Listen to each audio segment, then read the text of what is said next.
जय जय जय जयकार करे और गावे रे मंगल गान। पर्व पर्यूषण आया पावन परम महान। जय जय जय जयकार करे और गावे रे मंगल गान। पर्व पर्यूषण आया पावन परम महान। 8 दिनों का पर्व महामंगलकारी। 8 दिनों का पर्व महामंगलकारी। देवी देवता सभी मनावे नर नारी। देवी देवता सभी मनावे नर नारी। शांति प्रेम का पाठ पढ़ावे हो जावे रे कल्याण। पर्व पर्यूषण आया पावन पर्व महान। पर्व पर्यूषण आया पावन पर्व महान। आगम में तीर्थंकर ने महिमा गाई। आगम में तीर्थंकर ने महिमा गाई। तप की कड़ियाँ जुड़ रही हैं जप सुखदाई। तप की कड़ियाँ जुड़ रही हैं जप सुखदाई। बड़पलनी में धर्म प्रभा करे धर्म करे रे उत्थान। पर्व पर्यूषण आया पावन पर्व महान। पर्व पर्यूषण आया पावन परम महान। सर्वज्ञ सर्वदर्शी चरम तीर्थंकर अहिंसा के अवतार विश्व वंदनीय शासनपति श्रमण भगवान वर्तमान महावीर के पावन चरणों में कोटि कोटि वंदन। हृदय की अनंत अनंत आस्था के केंद्र, संयम धन के दाता, संसार सागर से तिरने का सन्मार्ग बताने वाले पूज्य गुरु भगवंत श्रमण सूर्य दिव्य विभूति 1008 श्री मरुधर केसरी मिश्रीमल जी महाराज साहब के पावन चरणों में कोटि कोटि वंदन। अहिंसा दिवाकर लोकमान्य संत शेरे राजस्थान वरिष्ठ प्रवर्तक पूज्य गुरुदेव श्री रूपचंद जी महाराज साहब के पावन चरणों में कोटि कोटि वंदन। मरुधरा भूषण संत शिरोमणि पूज्य प्रवर्तक गुरुदेव श्री सुकन मुनि जी महाराज साहब के पावन चरणों में कोटि कोटि वंदन। साधना की प्रतिमूर्ति सद्गुणों की उपासिका सरल मना शांत दांत गंभीरा गुरुवरिया माँ सती श्री सज्जन कंवर जी महाराज साहब के पावन चरणों में कोटि कोटि वंदन। धर्म प्रेमी बंधुओं, शीलवती माताएं बहन, कल आपके सामने वर्णन चला था कि जब आषाढ़ी पूर्णिमा आती है तो आषाढ़ी पूर्णिमा के 1 मास और 20 दिन बीत जाने के बाद में पर्यूषण करें। कल ये बात सुनी थी आपने कि आषाढ़ी पूर्णिमा के बाद में 1 मास और 20 दिन यानी 50वें दिन यानी पर्यूषण करें। भगवान महावीर ने ऐसा क्यों कहा? उस दिन पर्यूषण करने का वो एक जो निश्चित दिन बताया, वो क्यों बताया? कि उस लिए बताया कि उस समय तक गृहस्थ के घर बांस आदि चटाइयों से बांध लिए जाते हैं, गोबर आदि से नीप लिए जाते हैं, पानी की नालियां साफ कर ली जाती हैं। मतलब चातुर्मास के अंदर होने वाली बरसात से बौछार से अपने घर को बचाने के लिए जीर्ण शीर्ण पुराना घर है, नालियाँ टूटी हुई हैं, बौछार अंदर आ सकती है, पानी अंदर आ सकता है, नालियाँ साफ नहीं हैं तो यानी वर्षा आने के पहले, वर्षा ऋतु के पहले गृहस्थ अपने घर को बराबर बना लेते हैं। कहीं टूट हो गई हैं तो उनको बराबर बना लेते हैं, यानी घर को सुरक्षित बौछार से पानी से सुरक्षित कर लेते हैं। तो साधुओं को भी सुरक्षित और उचित स्थान मिल जाने की संभावना रहती है। क्योंकि घर क्यों पुराने जमाने के अंदर स्थानक नहीं होते थे। क्या नहीं होते थे? स्थानक नहीं होते थे। साधु संत साधु संत घरों के अंदर ही यानी गृहस्थ के घरों में जो एक तरफ यानी धर्म ध्यान करने का जो स्थान हुआ करता था उसके अंदर साधु संतों को रखते थे, उनके अंदर चातुर्मास होते थे, या फिर वो चौथा आरा का समय उद्यान में चातुर्मास हुआ करते थे। और कई बड़े तपस्वी त्यागी योगी महात्मा तो गुफाओं में भी क्या होता था, चातुर्मास होता था। लेकिन जब कोई बस्ती में चातुर्मास करे तो एक उचित स्थान चाहिए। जब गृहस्थ अपने लिए उस स्थान की व्यवस्था कर लेता है तो साधु को भी वो मिल जाता है। एक और आएगा कल्प के अंदर, एक बात आएगी कि गृहस्थ के घर के अंदर, क्योंकि पुराने जमाने के अंदर गृहस्थ लोग श्रावक लोग अपना मकान बनाते, घर बनाते तो अपने घर के अंदर एक पौषधशाला होती थी। क्या होती थी? आप उपासक दशांग सूत्र उठा करके देख लो, जिसमें 10 श्रावकों का वर्णन आता है और 10वें श्रावकों के जीवन के वर्णन में ये आपको जरूर पढ़ने को मिलेगा कि वो पौषधशाला थी। पौषधशाला में षट पौषध करते थे और अंतिम समय में भी वे श्रावक संताना करके पौषधशाला में ही रहे थे। तो उस जमाने में तो एक रिवाज था, गृहस्थी अपना घर बनावे तो हाथों हाथ ही घर के सामने, घर के पास में या जुड़ते ही एक क्या बना दे। और अब वो नियम नहीं है। बड़ा बंगला बनाया, 3 ग्राउंड जमीन में बनाया कि 4 ग्राउंड जमीन में बनाया, लेकिन अपने धर्म ध्यान त्याग के लिए, अपनी योग की साधना के लिए एकांत कोई ऐसा कक्ष रखा नहीं। करोड़ों रुपए खर्च करके बड़े बड़े बंगले बनाते हैं, लेकिन पौषधशाला नाम यानी धर्म ध्यान का धर्म कक्ष, साधना कक्ष, और वो भी थोड़ा विशाल हो कि परिवार के लोग बैठकर वहाँ पर प्रार्थना सामायिक कर सके, धर्म ध्यान कर सके, बनाया क्या? नहीं बनाया। बस यही अंतर हुआ।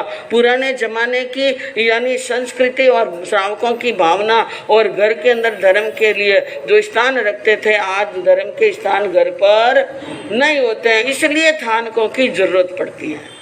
इसलिए क्या पड़ती है? थानकों की जरूरत। तो बंधुओं, इसलिए कि श्रावक लोग अपने लिए, गृहस्थ लोग अपने लिए उचित मकान की व्यवस्था कर ले तो साधुओं को भी निर्दोष स्थान मिल सकता है। जिस प्रकार भगवान ने वर्षा काल का 1 मास और 20 रात्रियां बीतने के बाद में पर्युषण किया, उसी प्रकार उनके गणधर, उनके आचार्य, उनके स्थवीर और उनके उपाध्याय और सभी संत उसी प्रकार पर्युषण कर रहे। एक बात कल और कही थी कि 5-5 दिन के बाद में पर्युषण करना। श्रावणवद पांचम, श्रावणवद दशम, श्रावणवद अमावस, श्रावण शुद्ध पांचम, शुद्ध दशम, शुद्ध पूर्णिमा, और भाद्रवद पांचम, भाद्रवद दशम, भाद्रवद अमावस ने भाद्रवा शुद्ध पांचम। ये जो बात आई, ये अलग अलग बात क्यों बताई? इसके लिए जब भगवान महावीर ने, वर्धमान ने घर बार छोड़कर, संसार के सुख छोड़कर साधना के मार्ग पर कदम रखा, साधुपना लिया। क्या लिया उन्होंने? साधुपना लिया, श्रमण बने। और पहले ही चातुर्मास था, भगवान के दीक्षा लेते ही पहला चातुर्मास। और आपको मालूम है कि भगवान के दीक्षा लेते ही चातुर्मास, भगवान वो तीर्थंकर थे और चातुर्मास के लिए पहले चातुर्मास, दूसरे कितने चातुर्मास किए महावीर ने?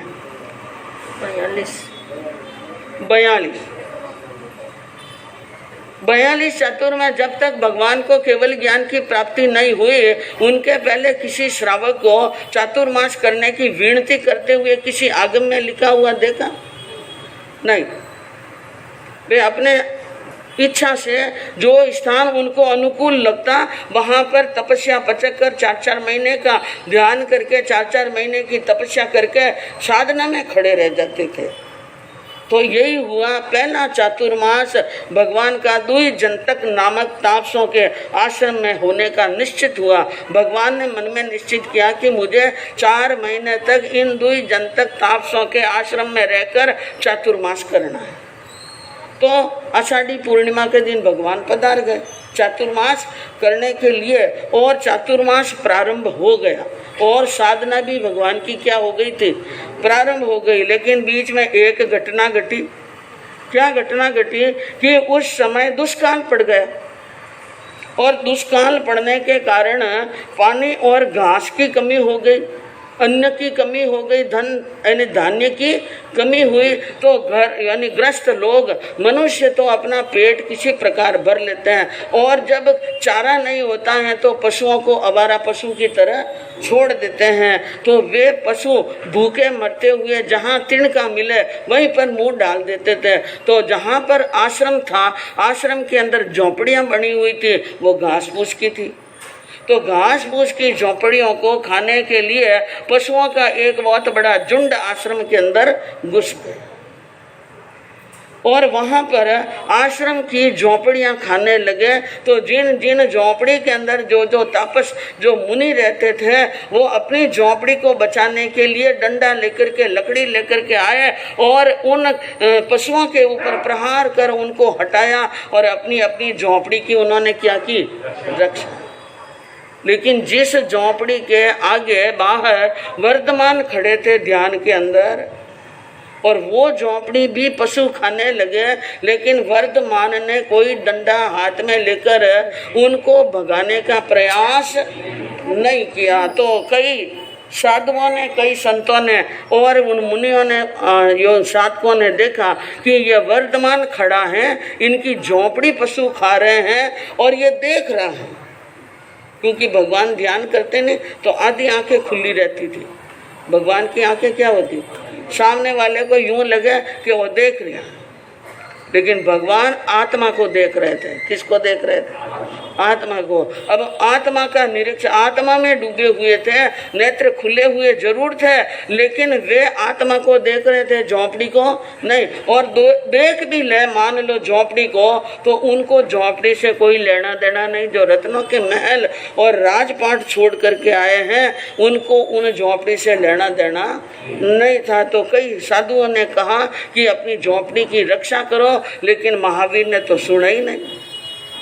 अब आप देखिए, कई तापस गए कुलपति के पास में, कहा यह कैसा साधु है, कैसा निठल्ला साधु है कि झोंपड़ी खा रहे हैं पशु और खड़ा खड़ा देख रहा है, हम बोल रहे हैं वो सुन भी रहा है, लेकिन कर कुछ भी नहीं रहा है। तो कुलपति वहां पर आए, उन्होंने अपनी आंखों से देखा कि झोंपड़ी पशु खा रहे हैं, वर्तमान देख रहा है और कहने के बाद में भी सुन नहीं रहा है और खड़ा है। तो उन्होंने आकर के क्या कहा, हे राजकुमार, तुम क्षत्रिय हो, तुम क्षत्रिय होकर एक झोंपड़ी की रक्षा नहीं कर सके तो संसार में रहते तो राज्य की क्या रक्षा करते? एक झोंपड़ी की क्या नहीं कर सकते हो, रक्षा नहीं कर सकते हो। ऐसा आक्षेप पूर्ण शब्द और वाक्य कहा, जिससे भगवान ध्यान में खड़े थे और उन वाक्य को श्रवण कर गए और उनके मन में हलचल पैदा हो गई। महावीर के मन में क्या हुई? हलचल पैदा हुई। जहाँ रहने से लोगों के मन में साधुओं के प्रति अप्रीति के भाव हो, वहाँ पर रहना उचित नहीं, इसलिए वहाँ पर रहना उचित नहीं है। और वहाँ रहने से क्या लाभ? वहाँ पर लेने का कोई लाभ भी नहीं है। श्रवण को अप्रीतिकर स्थान में नहीं रहना ही ठीक है, ऐसा समझकर भगवान ने ध्यान पार दिया और चातुर्मास में विहार कर लिया। उन्होंने क्या कर लिया? विहार कर दिया। चातुर्मास में विहार करके और वो आश्रम छोड़कर और वे चले गए अस्थि ग्राम के अंदर शूलपाणी यक्ष के यक्षायतन। और शूलपाणी यक्ष के यक्षायतन में जाकर के भगवान ने चातुर्मास क्या किया? पूरा किया था। तो संभवतः यही अनुभव से भगवान ने यह विचार जगाया हो कि अप्रीतिकर स्थान से जैसे मुझे चातुर्मास के अंदर विहार करना पड़ा, उसी प्रकार अन्य श्रमणों के समक्ष भी अगर ऐसी स्थिति उत्पन्न हो सकती है, उसे भी स्थानांतरण करना पड़ सकता है। अतः कल्प रखा गया कि आषाढ़ी पूर्णिमा के बाद में 5 दिन का गैप रखते रखते तुम्हें उचित स्थान मिल जाए तो आषाढ़ी पूर्णिमा को चातुर्मास प्रारंभ करना और उसके बाद में, नहीं तो जब स्थान मिले उसके बाद में पर्युषण करना। न पर्युषण के बाद में पीछे के जो 70 दिन हैं उन 70 दिनों के अंदर कभी विहार नहीं करना। पहले कर सकते हैं लेकिन बाद में नहीं कर सकते हैं, ये बात थी। तो यह कल्प रखा गया कि आषाढ़ी पूर्णिमा से 50वें दिन संवत्सरी करके वर्षावास की स्थापना करना। बात समझ में आ रही है? 50वें दिन संवत्सरी करनी और संवत्सरी करके वर्षावास की क्या करनी?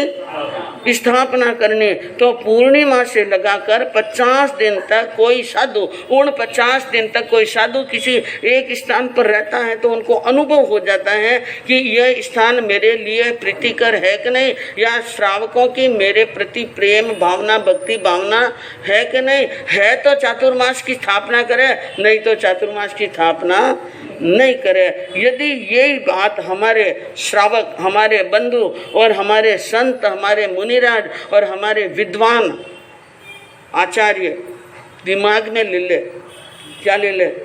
दिमाग में ले ले। क्योंकि यहाँ दो बातें आई, एक तो 50 दिन वाली न दूसरी आई 70 दिन वाली। कोई एक बात को पकड़ ले, सभी मिलकर या तो पहले वाले 50वें दिन को पकड़ ले या फिर पीछे वाले 70 दिन को एक मत से पकड़ ले तो हमारी संवत्सरी कभी अलग होने वाली नहीं है। लेकिन ये दुर्भाग्य है हमारा।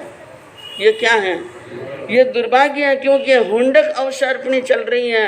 ये दुर्भाग्य है कि यहाँ पर सभी आचार्य और सभी पंथ और सभी धर्म और संप्रदाय अपनी अपनी तर्ज पर चल रहे हैं, अपने अपने हिसाब से चल रहे हैं। तो बंधुओं, ये बड़ी बड़ी बातें हैं और ये कहने से यूँ सुलझने वाली नहीं है। तो अब हम आपके सामने ये बात कहना चाहते हैं, कर्मवीर श्री कृष्ण के चारित्र के माध्यम से कल तक आपने ये सुना था कि यशोदा माता की गोदी के अंदर सांवरिया खेल रहा है और बारिश का क्या आ गया दिन। ओम अरहम सिद्ध पदनामी सूर्य उपाध्याय गुणधामी सर्व साधु गण प्रणमामि सरस्वती सद्गुरु लाओ कृष्ण यश पवनु वर चाओ कृष्ण गुण गावो मेरी जान कृष्ण गुण गावो गुण अनुपम यादव का वीरवर गिरधर माधव का कृष्ण गुण गावो मेरी जान कृष्ण गुण। तो आपके सामने वर्णन चला था देवकी महारानी का पुत्र यानी श्री कृष्ण नंद बाबा के घर पर, यशोदा के घर पर पहुंच गया। वहां पर अपने यानी जन्म महोत्सव मनाया और एक प्रकार से गोकुल के अंदर नित नया महोत्सव होता है। नित नया क्या हो रहा है? महोत्सव हो रहा है। खुशी का कोई पार नहीं है। उन नंद बाबा के घर पर गोप और गोपियां आते रहते हैं, जाते रहते हैं बालक को खिलाने के लिए, उनको हिंडोड़ा में हिंडाने के लिए, उनका श्रृंगार करने के लिए, उनके यानी कानों में और झुमके पहनाने के लिए। इस प्रकार आ रहे हैं। दिन 4 निकल गए। क्या निकल गए? हाँ, और बारिश का दिन आया। भादवा वध बारिश का क्या आया? दिन आया। और भादवा बारिश के दिन अब क्योंकि यहाँ पर सोरीपुर जाने की वसुदेव जी को, देवकी को सोरीपुर जाना है। कहाँ पर जाना है? क्योंकि देवकी का ससुराल कहाँ पर है? सोरीपुर। मथुरा में इतने समय क्यों रह रहे थे? क्योंकि उनके सारे के सारे गर्भ दाव पर लग गए थे। इस कारण से कंस ने कह दिया था जब तक 7 गर्भों का प्रसव ना हो जाए तुम मथुरा से बाहर नहीं निकल सकते हो, और हम कहें जहीं पर रहना पड़ेगा। लेकिन अब वो बात क्या हो गई? पूरी। तो समुद्र विजय जी ने समाचार भिजवाए वसुदेव जी को और देवकी महारानी को, यानी ठाट पाट के साथ में सोरीपुर लाना है। तो अब सोरीपुर जाने की क्या हो रही थी, देवकी को ससुराल जाने की तैयारी हो रही थी, लेकिन उसके मन के अंदर एक बात थी कि मेरा एक लाडला लाला, क्योंकि 6 बच्चों को तो मेरे सामने पछाड़ कर डाल दिया कंस ने, लेकिन एक जिंदा बच्चा मेरा कहाँ पर है।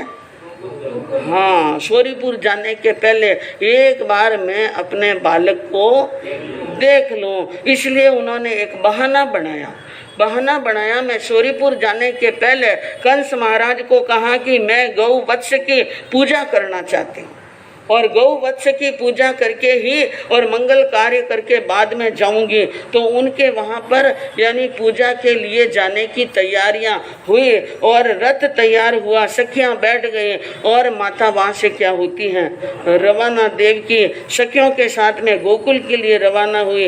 अरे माता आई मोद सो पूजन बछड़ा, माता आई मोद सो पूजन बछड़ा, कुंकुम चंदन पास तिलक करे सखरा गई, कुंकुम चंदन पास तिलक करे सखरा।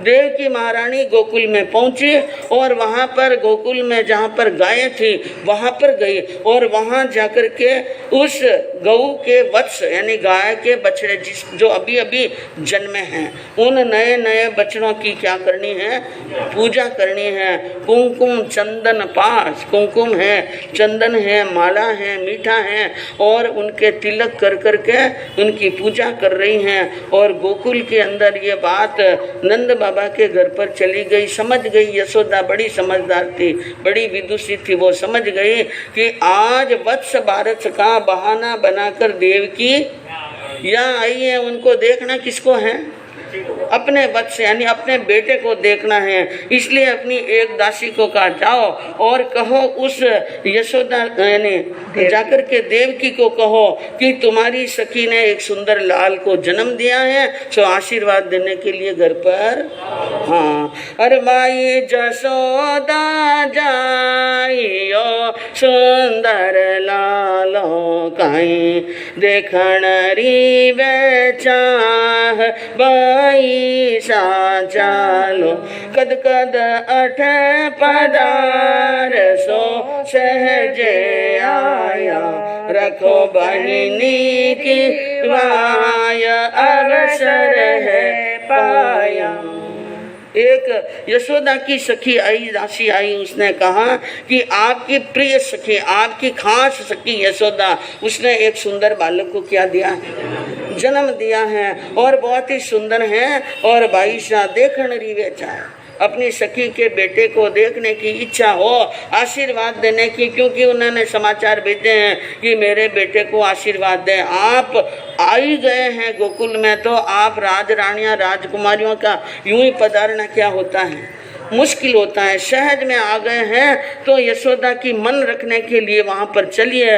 यह बात सुनी देवकी शीघ्र ही चलने के लिए क्या हो गई, तैयार। हाँ, मैं चलने के लिए तैयार हूँ। और घर पर आई शीघ्र ही और अपनी सखी यशोदा को बहुत बहुत बधाइयाँ दी, धन्य है, बहुत बहुत बधाई है कि तूने सुंदर लाल को क्या दिया, जन्म तो पे टूटा जगतपति।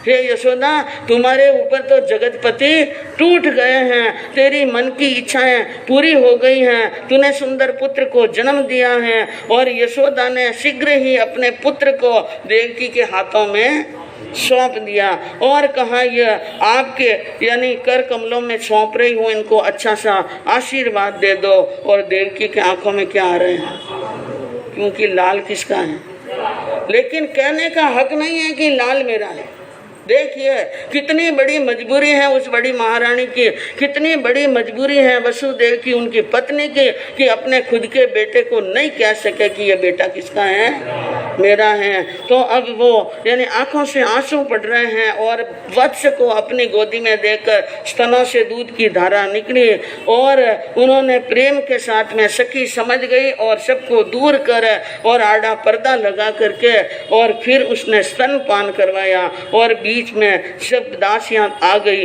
बीच के अंदर और उसने क्या किया, अरे गणा रतन जड़ावरा ग्रंथि छान सिर का दी तिनवार कोई नहीं जाने। बातें करते करते देवकी ने रत्नों के जड़ित आभूषणों की एक छोटी सी ग्रंथि लाई थी, बच्चे के पहनने योग्य आभूषण। तो वो गांठड़ी बात करते करते यशोदा की यानी जंगा के नीचे रख दी।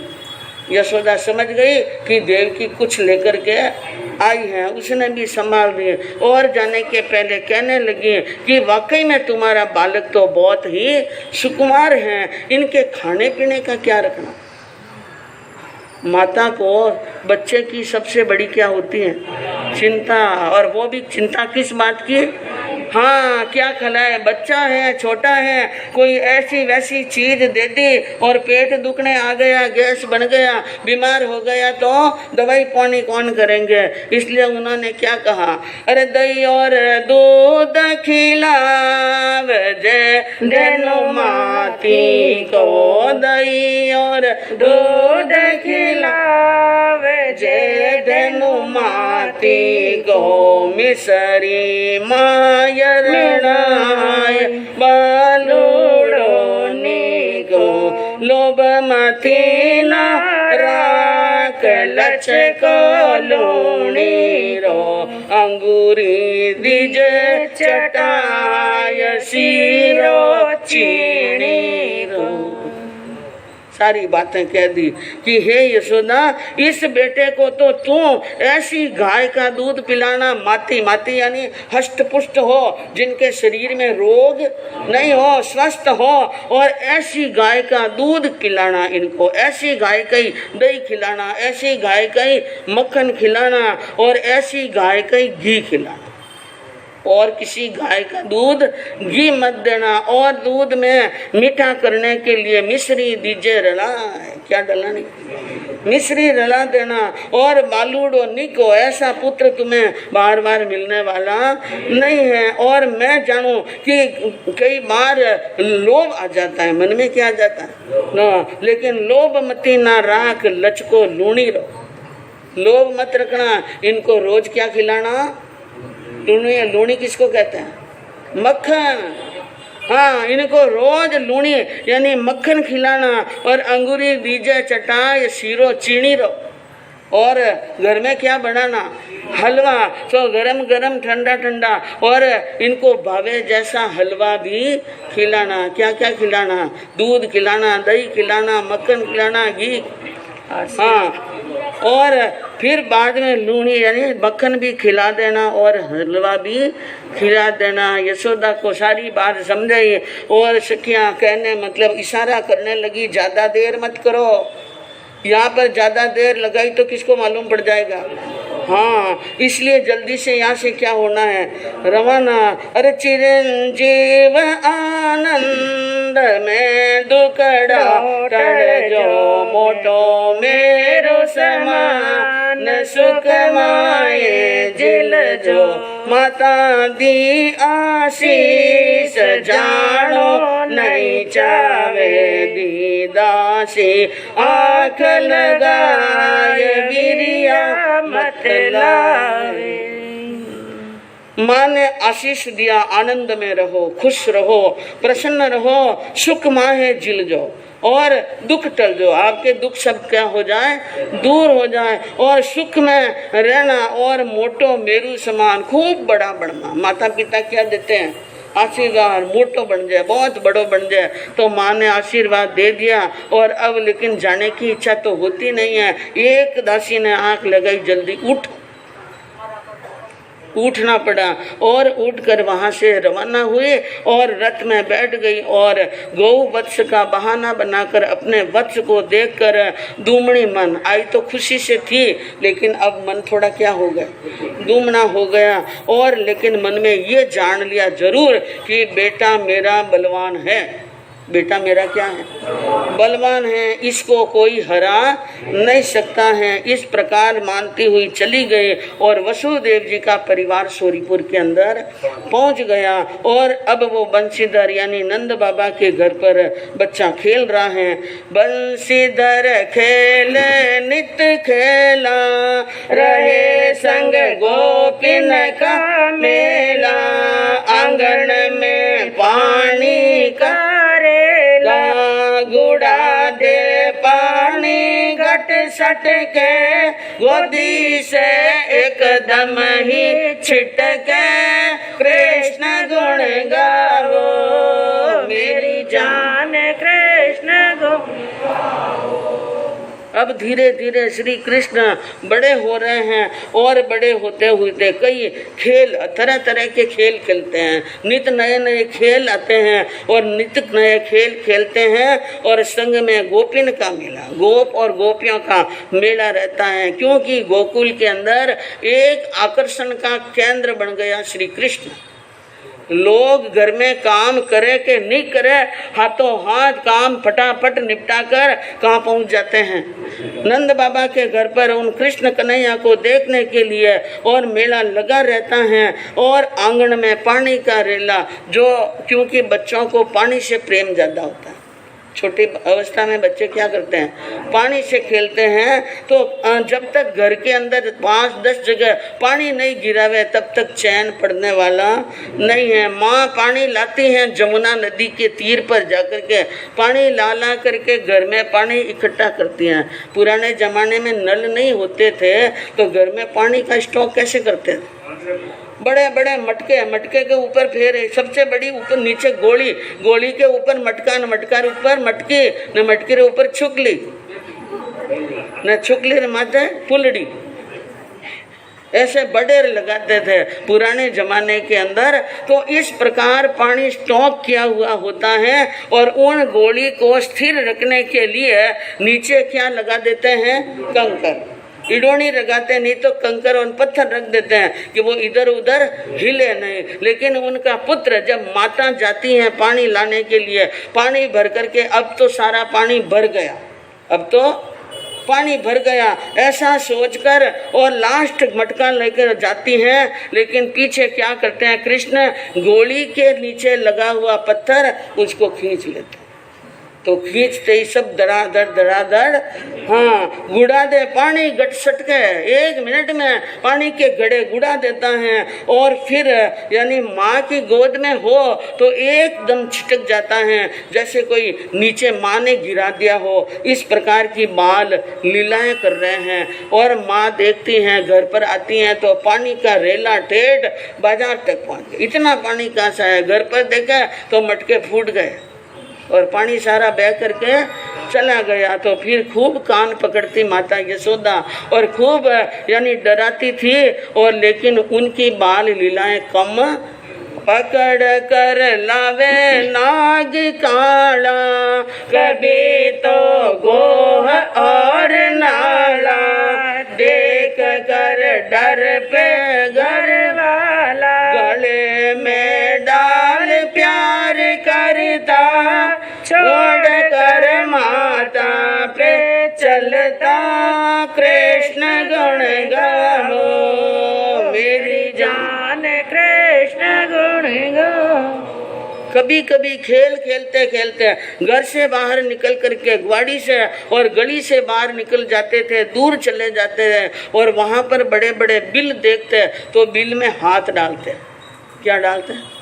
हाँ, बच्चे कहते हाथ मत डालो, गोप कहते हाथ मत डालो, अंदर कोई जानवर होगा लेकिन काट लेगा। वो कहते कि नहीं, मुझे देखना है अंदर क्या है। और अंदर हाथ डाल करके लावे नाग काढ़ा, काले नाग को पकड़ लेते हैं, कभी गो पकड़ लेते हैं, कभी नाड़े को पकड़ लेते हैं और कभी बिच्छू को पकड़ लेते हैं। और बच्चे जाकर माँ से कहते हैं तुम्हारे बेटे ने हाथ डाल दिया बिल में और बिल में हाथ डालकर काला नाग पकड़ लिया है। तो माँ आती है, पिताजी आते हैं दौड़कर, छोड़ दे इसको, छोड़ दे। लेकिन वो गले में डालकर, अपने गले में डालकर क्या करता है, प्यार करता है। जब माँ बहुत परेशान होती है तो उनको छोड़ देते हैं, न माँ की गोदी में चढ़ जाते हैं। इस प्रकार लीलाएं कर रहे हैं और धीरे धीरे और कान्हा जी क्या हो रहे हैं, बड़े हो रहे हैं। और उनका मनोहारी रूप कैसा था, हर रोज एक छोटा सा मुकुट लगाती थी माँ, और मुकुट के अंदर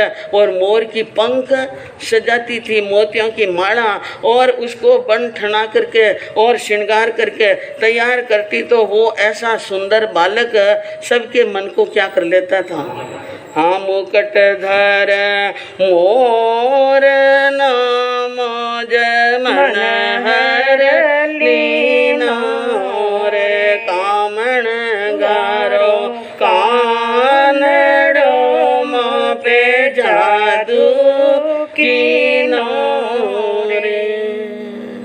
जो जो समय निकलता है क्यों क्यों कृष्ण का रूप और खिल रहा है। और कह रहे हैं कि जैसे किसी ने आकर्षण कर लिया हो, किसी ने वशीकरण कर लिया हो, और किसी को यानी आकर्षित करने के लिए कोई मंत्र पढ़ रहा हो, उस समय उस प्रकार उसके सामने कैसे जाते हैं, वैसे ही कृष्ण के सामने जाने लगे। कोई कहता है इसने जादू कर लिया, कोई कहता है इसने कामण कर लिया है। इस प्रकार समय निकलता जा रहा है। और कभी कभी माँ को परेशान करने के लिए आड़ो बांधे, आड़ो मतलब रोना चालू, हाँ रोना चालू करते हैं, बिना मतलब ही रोना चालू। और रोना चालू करे तो कैसा करे, आड़ो पकड़े जोर रो जाल्यो नहीं जावे रे, मोन पकड़े बोले नहीं माता जी मनावे रे, मुकुट धर मोर नो मुझ मन हर लीनो रे। आड़ो पकड़े जोर रो, रोना चालू करे तो इतना रोता कि 7 मोले नहीं सुने तो क्या रोया। और 7 मोले के यानी गोपियां इकट्ठे हो जाएं, समझाने के लिए समझा कर थक जाएं तो भी नहीं माने। और कोई गोदी में उठाना चाहे, कोई कंधे पर उठाना चाहे, कोई उनको नचाना चाहे तो जालियों नहीं जाए, किसी के हाथ में नहीं आता है। और पढ़ करके रोता है। और कभी पकड़ ले मौन पकड़े तो लाख बोलाने के लिए प्रयास कर दो, ढोल भी बजा दो तो भी बोलने वाला नहीं है। इस प्रकार और कभी कभी तो नुकसान कर लेते हैं माँ का। क्या नुकसान करते हैं, दहीड़ो राले दूध में माखन जल माही रे, जल राले कभी छाछ में मोर राख भराई रे। कभी कभी माँ घर में नहीं होती हैं तो दही की जो मथानियाँ होती हैं उसके अंदर दोनों हाथ सीधे डालते हैं और धोबा भर करके दही निकालते हैं और दही नाके दूध में। दही को किसमें डाल देते हैं, हाँ दूध में। और मक्खन की जो मथानियाँ हैं उनमें से मक्खन निकालते हैं और जल के भरे हुए पात्र उसके अंदर छोड़ देते हैं तिरने के लिए। तो मक्खन तो पात्र में तिरता रहता है। और छाछ पड़ी है उसके अंदर लोटे भर भर के इतना पानी डाल देते हैं कि छाछ को पानी जैसी बना देते हैं। फिर माँ नहीं आवे उनके पहले रसोई घर में जाकर पूरा मुँह राख से भर लेते हैं। जितनी राख मावे उतनी राख किसमें डाल देते हैं, मुंह में। और जब माँ आकर के उनको डांटे तो फूंक मारकर माँ के मुंह पर क्या फेंकते हैं, राख। माँ परेशान हो जाती हैं, कहती हैं लड़के टाबर बहुत हैं लेकिन तुम्हारे जैसा बदमाश तो कोई नहीं है। और जब माता कभी खुश होती हैं, प्रसन्न होती हैं, अब माँ खुश होवे कि नहीं होना पड़ता है।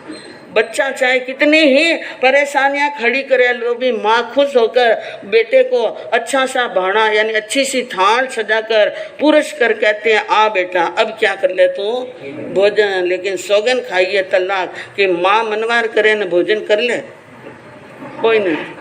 पुरुषोड़ो खावे नहीं माता नजर चुरावे रे, मुंडो भरियो देखने माता गुण गावे रे, छाने कोठा में घुसी माखन गटकावे रे, सामो आवे दौड़ने हड़ हड़ हस जावे। पुरुषोड़ो खावे नहीं, माँ मनमार करे तो भोजन नहीं करता है, मुझे भूख नहीं है, मुझे नहीं खाना है, मुझे नहीं जीवना है, ऐसे करता है। जैसे ही माँ भोजन रखकर यथास्थान रखकर मार जाती है, माता नजर चुरा, माँ नहीं देखे उस समय कोटा में घुस करके, कहाँ घुसते हैं कोटे के अंदर, और वहां पर कोटा में घुस करके दही माखन दूध जितना खाना है खा लेते हैं। और जब बाहर निकलते हैं पूरा शरीर मक्खन से भरा हुआ, घुटने छाती पेट हाथ कुणिया सिर और बाल भी मक्खन से भरे हो, तो माँ उनको गुरकाती हैं। तो गुरकाने के बाद में दौड़ता हुआ आता है और एक मक्खन का हाथ भरकर माँ के मुंह पर भी लेप कर लेता है और माँ को ऐसा कौतुक करता है कि माँ हंसने लग जाती हैं। इस प्रकार बाल लीलाएं कर रहे हैं श्री कृष्ण गोकुल में। और कंस कहाँ पर है? मथुरा के अंदर। कंस राज दरबार में बैठा है बड़ी शांति के साथ में, बड़ी खुश और प्रसन्न कि मैंने बाजी जीत ली। मैंने क्या जीत ली? तो एक दिन का समायोग हुआ, महाराजा कंस राजसभा में बैठे हुए थे और उसी समय एक नैमित्तिक वहां पर प्रवेश करता है और जो भूत भविष्य की बातें कह सकता है ऐसा नैमित्तिक आया। और कंस महाराज को पता चला कि आज सभा के अंदर एक यानी कोई नैमित्तिक आया है, तो उन नैमित्तिक को अपने पास में बुलाया और बुला करके इस नैमित्तिक को कहा कि आप आए हो और आपको देखने में से तो ऐसे लगते हैं क्योंकि तिलक लगाया, छापा लगाया, बड़ी बड़ी पोतियां और बड़ी बड़ी पुस्तकें लेकर आए, लेकिन कोई ज्ञान है कि नहीं? कि केवल पुस्तकें लेकर घूमते हैं या तिलक छापा करके ही घूमते हैं? अगर ज्ञान हो तो मैं तुमसे कुछ पूछना चाहता हूँ। क्या करना चाहता हूँ? पूछना चाहता हूँ। तो ये बात सुनकर के पंडित जी नाराज हो गए, गुस्से में हो गए और कहने लगे कि मन में सोचने लगे कंस को अभिमान बहुत है। क्या है? पंडित पिण सुन कर रीसायो, वचन वो ईसड़ो सुनवायो। अरे क्या मूर्ख गर्भायो, तेरे से हो गई कई राया, बदल के जैसे बिरलाया। कृष्ण गुण गावो मेरी जान, कृष्ण गुण। कंस की बात सुनकर, वचन सुनकर पंडित नाराज हुआ और कहा कि हे राजन, आपको अहंकार बहुत ज्यादा है। आप यूं समझ रहे हैं कि मेरे जैसा दुनिया में कोई नहीं, लेकिन तुम्हारे से कई बढ़ बढ़ करके हो गए और चले गए जिनका कोई पता नहीं है। और तू कहता है क्या जानते हो क्या नहीं जानते हो। लेकिन एक बात ध्यान रखना, तू यूं सोच लेना इस धरती पर तीर्थंकर हुए, चक्रवर्ती हुए, बलभद्र हुए, बलदेव हुए, सब कुछ हुए हैं, चंद्र और नागेंद्र भी हुए हैं, इंद्र भी हुए हैं, सब गए और किसी का पता नहीं है। तू कौवे का मेंढक बना हुआ है। क्या बना है? कुएं में रहने वाला मेंढक कुएं को ही समुद्र समझता है कि इनसे बड़ा तो और कोई हो ही नहीं सकता, कुएं से बड़ा कोई हो नहीं सकता। लेकिन रही बात जानकारी की, तुम्हें क्या पूछना है? तुम्हें क्या पूछना है वो पूछ सकता है और मैं इन बातों का निर्णय कर सकता हूँ। आय व्यय जीवन अरु मरना उसी का करता हूँ निर्णय। पूछ ले जो विचित वरना डंके की चोट बताऊंगा बात नहीं एक छिपाऊंगा। कृष्ण गुण गाओ मेरी जान कृष्ण गुण।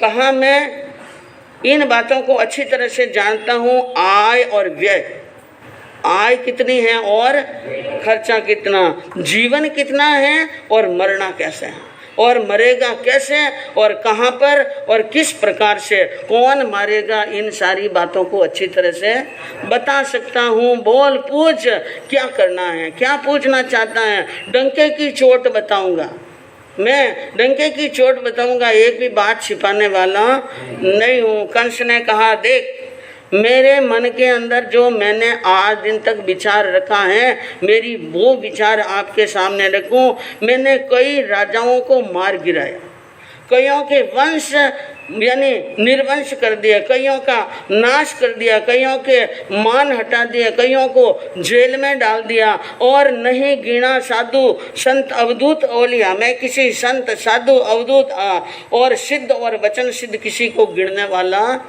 नहीं हूँ। मेरे आगे किसी की नहीं चलती हैं, दानव हो चाहे मानव हो, एक ही चोट के अंदर सबको संभाल रहता हूँ।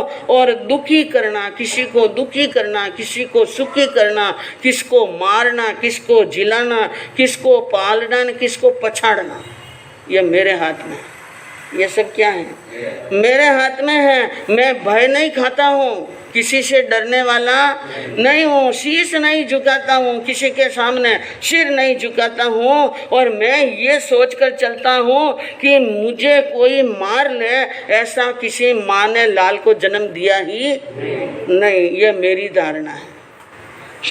तू ये बता, ये धारणा मेरी सही है कि गलत है? और चौड़े बता देना, पंडिताई दिखला देना, तेरे ज्ञान का खजाना खोल देना। मैं अपनी मौत मरूंगा कि कोई मारने के लिए आएगा, क्या होगा ये भी बता देना। और बतावे तो प्रमाण सहित। कैसे बताना?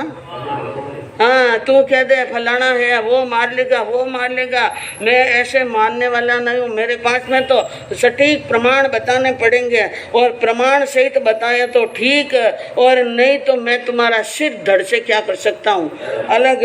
तुम्हें सड़ने के लिए पूरी जिंदगी जेल में डाल सकता हूँ। तुम मुझे कोई मामूली व्यक्ति मत समझ लेना। मैं कोई सूखा हुआ फूल नहीं हूँ कि फूंक दी न उड़ गया। मैं कंस हूँ। मैं कौन हूँ? कंस हूँ। ये सारी बातें सुनी, पंडित जी मन के अंदर समझ गए और उन्होंने आंख बंद करके गणना की और गणना करके कहा, कंस महाराज सावधान। क्या रहिए? हाँ, सावधान रहिए। अब मैं जो बोलने वाला हूँ कान खोलकर सुन लेना। कान में कोई मैल आ गया हो तो क्या कर लेना? दूर कर लेना, निकाल देना। और सावधान रहना, सावचेत होकर सुन लेना, गफलत में मत रहना। एक अक्षर भी मेरा झूठ जानने वाला। हाँ, आको आयो रे मरवारो था को राजवीर, आको आयो रे मरवा को था को राजवीर है। या चंद दिनों की तेरी जान ले साहेबीर। पहली बात तो ये लिख दे कि तेरे मरने का आका आ गया, समय आ गया है, मरने का समय बिल्कुल नजदीक है। चंद दिनों की साग, ये राज, ये पाठ, ये ऐश्वर्य, ये हुकूमत और ये साहस और ये सत्ता और सिंहासन ज्यादा समय का नहीं है। बात पक्की है। और कहीं तूने के प्रमाण सहित कहो। प्रमाण बताऊं, एक दो नहीं, कितने प्रमाण दूं? एक प्रमाण, पहला प्रमाण ये है, अरे तेरी कष्ट पूतना पासी जिनके हाथों से मर जा लासी काली नागनाथ कर लासी उठासी गोवर्धन नख ऊपर सुन ले बाज वीर आको आयो रे मरवा को थारो राजवीर। तूने कहा प्रमाण बताना, लिख दे पहला प्रमाण तेरी कष्ट पूतना पासी। पूतना नाम की तेरी जो बहुत बड़ी खूंखार राक्षसी है वो सबसे पहले कष्ट पाएगी।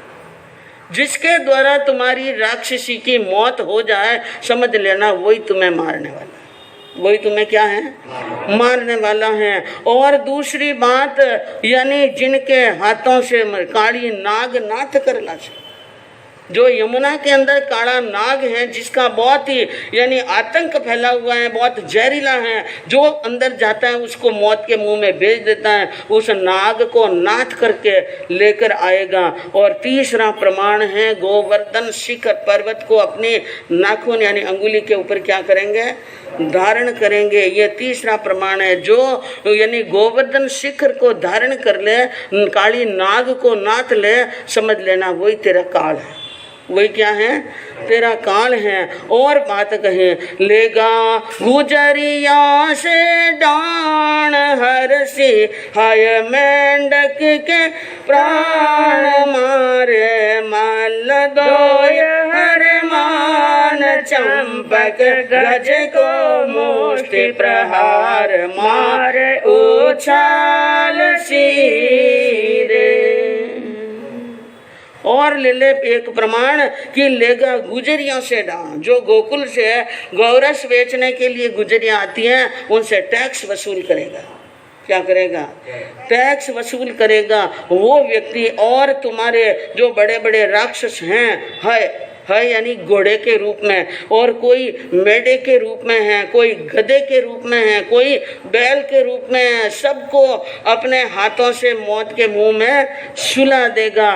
और मारे मल्ल दोय हरमान, दो मल हैं तुम्हारे चाणूर नाम के और चंपक नाम के, दोनों मल्लों को एक एक टल्ले में कुश्ती में मार दे, वही तुझे क्या होगा मारने वाला। चंपक गज को एक मुष्टि के प्रहार से तुम्हारे हाथी को मारकर गेंद की तरह आकाश में उछाल दे तो समझ लेना यही तुम्हारा काल है। सारंग धनुष चढ़ावण हारा गदा गोमती बावण वारा पूरे शंख पंच जन प्यारा फिर तुझ बैनर सतभौमा उणसो ब्यावसी रे। जो तुम्हारा सारंग धनुष को चढ़ा दे, कौमुदी नाम की गदा को धारण कर ले, पांच जन्य शंख को पूर ले तो समझ लेना यही तुम्हें मारने वाला होगा। इस बात को। और जो तुम्हारी बहन है सत्यभौमा उनके साथ में क्या करेगा शादी करेगा। अब एक नहीं इतने अनेक प्रमाण दे दिए बता दिए तो अब थोड़ा सा मन के अंदर भयभीत हुआ कंस। उसने कहा देखो जन्म गो मारन वालों नामी, तुम्हें मारने वाला तो जन्म चुका है और वो पल रहा है, इसके अंदर कोई कमी मत समझना, वो यहाँ पर धरती पर ही है। और जो मुनि अतिमुक्त ने बात कही वही बात क्या होगी सत्य होगी। तो कंस ने पूछा किसका पुत्र महा, वो किसका बेटा है, कौन जाति है, कौन कुल है, वंश का नाम क्या है, माँ कौन है और पिता कौन है, सारा भरम मिटा दे। सारी बात इतनी बातें कह दी हैं तो अब इस बात का भी क्या कर दे खुलासा। तो कहा कि मुझे तो कोई डरने की बात है ही नहीं और बात सीधी सी है। कोविद कथे देव की माता श्री वसुदेव तात वे क्या था यादव कुल वर्धक जग त्राता कर सी गोकुल रो उद्धार बंसी बजवा वसी सुंदर श्याम बदन बलधारे जिनकी हरि पे दृष्टि करारी देती दैत्यों का मद मारे करके अत्याचार अत्याचार का नाश सत्य अपना वशीर। पंडित ने कहा देव की माता, जन्म देने वाली कौन है? देव की माता है श्री वसुदेव तात विख्याता। यादव कुल के 10 दसार के सबसे छोटे दसार वसुदेव उनके तात हैं और वो यादवों के कुल का कुलवंशी हैं और यादव कुल को बढ़ाने वाला है और जगत की रक्षा करने वाला। एक ही नहीं, किसकी करेगा? सारे जगत की रक्षा करने वाला ने करसी गोकुल को उद्धार। किसका उद्धार करेगा? गोकुल, यानी ठिकाना ही बता दियो वो कहाँ रह रहा है। गोकुल के अंदर बंसी बजवांसी और हाथ में क्या रखता है? बंसी और हुलिया बता दिया पूरा। सुंदर श्याम वदन बलकारी, शरीर कैसा है उनका? काला और एकदम बलवान, अरी पे दृष्टि करारी, यानी जैसे शनि और मंगल राहु और केतु की दृष्टि करारी होती है उनसे भी कई गुना ज्यादा उनकी दृष्टि क्या है? करारी है। सामने देख ले तो प्राण कांपने लगते हैं। वो दैत्यों के मदरे राक्षसों को मारने वाला है, अत्याचार का नाश करने वाला है और सत्य को प्रकट करने वाला है। इस प्रकार इतनी बात कही है। राजन, अब तू मेरा शीश उतार, चाहे तू मुझे जेल में रख और जो कुछ भी कर, मैंने जो कहा है वो कभी खाली जाने वाला नहीं है। वैसा जो मैंने जाना वो बता दिया। यह बात सुनी तो अब आप देखो कंस के साथ में क्या बीत रही। कंस को तो क्या लग रहा है? हाँ, सुनकर भूपति मन घबराया, वो ही वाक्य मुनि दोहराया। अब वो राजा घबराने लगा, विचार करने लगा। जो बात मुनि ने कही थी वही बात क्या हो रही है? सत्य हो रही है। सत्य कहीं मैंने धोखा खाया।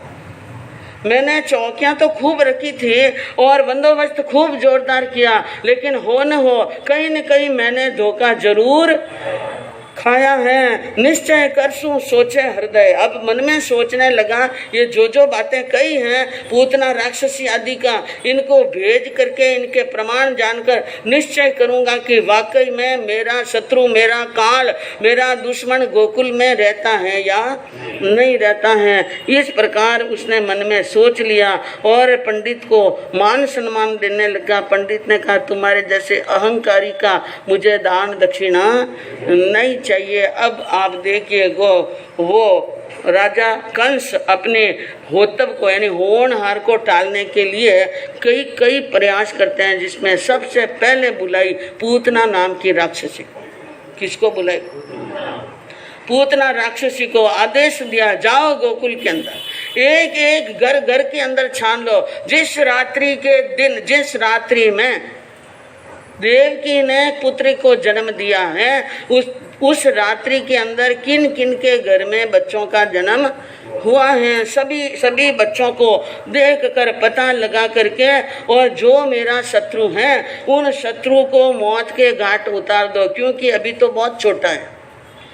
और हमारे मारवाड़ी कहावत है, बावड़ियों छोटो वेजनी काटने ना देना, बड़ो वियों बच्चे निकालनो।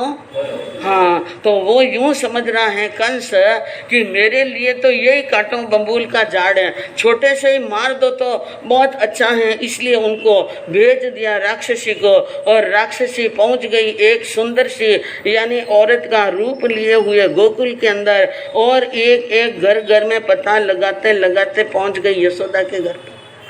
और यशोदा के घर पर गई और वहां पर पालने में झूलते हुए किसको देखा?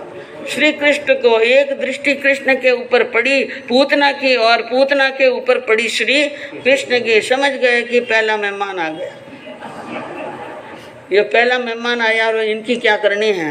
जोरदार खातिर करनी है, मनवार करनी है। और इतने में माँ यशोदा आई कि यह अनोखी औरत कहाँ से आई, इसलिए आते ही सबसे पहले अपने बच्चे को उठाया और गोदी में लिया, उनको कसकर पकड़ लिया और वो कहने लगी कि मुझे थोड़ी देर के लिए तुम्हारे बेटे को दे दो, मैं इनको गोदी में हुलराना चाहती हूँ, खिलाना चाहती हूँ। लेकिन यशोदा किसी का भरोसा नहीं करती है, यशोदा देने के लिए तैयार नहीं और वो लेने के लिए उतावली हो रही है और श्री कृष्ण माँ की गोदी से छूटने के लिए उतावले हो।